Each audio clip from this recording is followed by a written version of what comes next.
Dalam riwayatnya dikatakan orang yang paling berat siksaannya hari kiamat, riwayat Bukhari, adalah al-musawwirin, orang-orang yang mengukis dan menggambar itu.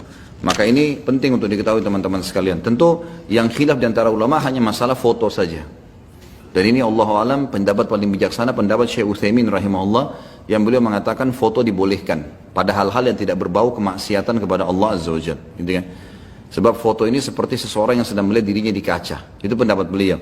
Jadi sama saja diciplak, beda dengan lukis.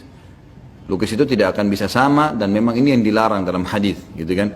Kalau gambar maka ini masih dibolehkan. Makanya para masyayikh pun mengambil gambar sekarang. Mereka tidak sama sekali ada masalah.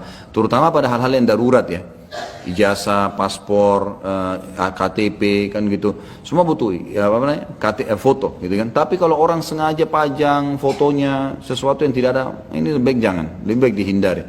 Terutama teman-teman bagi orang yang sudah meninggal dunia, fotonya jangan disimpan. Ini peringatan para ulama. Dikhawatirkan jangan sampai foto itu masuk di larangan tadi. Sehingga orang yang mati itu disiksa gara-gara foto. Saya subhanallah waktu masih kelas 3 SMA di Madinah, sempat saya simpan foto ibu saya, Allah yarham. Ibu saya meninggal. Ada bukan foto beliau, KTP-nya. Jadi ibu saya meninggal tahun 79. Semoga Allah rahmati tentunya. Waktu itu saya masih umur 4 tahunan. Kemudian saya sempat dapat waktu saya pas lagi sekolah di Madinah, ada KTP beliau disimpan sama ayah saya. Saya ambil, saya simpan, mengenang ibu saya tadinya belum paham gitu. Teman saya subhanallah, sekarang beliau sudah Dr. Muhammad Rahili, adiknya Dr. Sulaiman Rahili, sahabat dekat saya. Kemudian dia bilang sama saya, dipanggil, duduk di mobil, terus dia nasihatin. Itu tuh kakak kelas saya, dia sudah tingkat 2 kuliah hadis. Dia bilang, Khalid, ente nggak berpikir akhi tentang masalah foto ibu ente kalau ente simpan. Karena pernah saya sampaikan kalau ada saya simpan. Saya bilang, kenapa akhi? Hadisnya tuh terlalu tegas gitu. Orang yang paling berat siksaan hari kiamat, neraka nanti akan mengancam, akan menyiksa orang-orang yang punya gambar, lukisan. Anggaplah kalau itu patung, oke. Tapi kalau foto kira-kira masuk, kalau masuk misalnya, minimal. Bagaimana nasib ibu ente? Gitu kan? Lebih baik jangan disimpan. Allahu alam, dan saran saya ente musnahkan. Saya nggak pakai tunggu waktu itu. Saya minta korek dari rumahnya, saya bakar dan alhamdulillah saya tidak simpan lagi.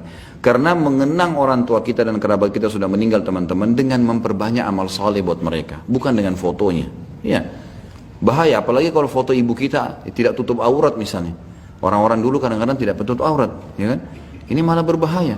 Jadi jangan bilang nanti diwaswas oleh syaitan, nanti kamu kenang orang tua kamu bagaimana? Ingat, pengikut Nabi Nuh alaihissalam jadi sesat justru karena datangnya iblis menjelma dalam hadis Bukhari dan berkata kepada mereka, maukah kalian mengenang orang-orang soleh itu Nuh dengan para sahabatnya?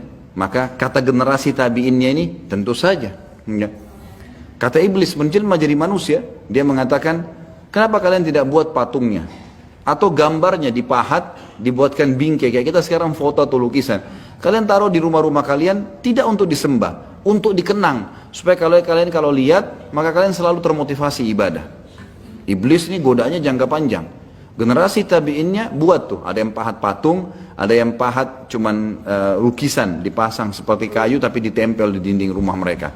Nggak disembah. Subhanallah, setelah habis generasi tabi'innya, datang tabi'innya, gitu kan?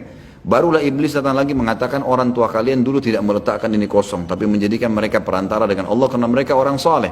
Amal kalian tidak seimbang dengan amal mereka. Mulailah mereka menyembah berhala-berhala, akhirnya terjadi kemusyrikan. Hati-hati teman-teman sekalian, gitu kan? Kita tidak tahu nanti foto-foto ini. Ini amannya ya. Kalau mau lebih aman, yang terbaik kita mengenang orang tua, kakek kita semua bukan dengan foto tapi dengan amal saleh, banyak doakan yang dibolehkan dalam agama, gitu kan? Menyebut-nyebut kebaikan mereka, bersedekah buat mereka, itu jauh lebih baik. Cukup nama dan selesai. Nabi SAW tidak ada fotonya. Kalau Allah mau, bisa ada gambar Nabi SAW, bisa. Tapi Allah nggak abadikan. Cukup ditahu ini ada nama Nabi Muhammad SAW, kita bacakan salawat buat beliau. Oh ini ada sahabat-sahabat yang masuk surga, 10 orang dan sahabat-sahabat yang punya kemuliaan, dan ini fadilah-fadilahnya dinukil dalam buku-buku supaya kita tahu fadilah mereka, dicontohi. Hanya itu.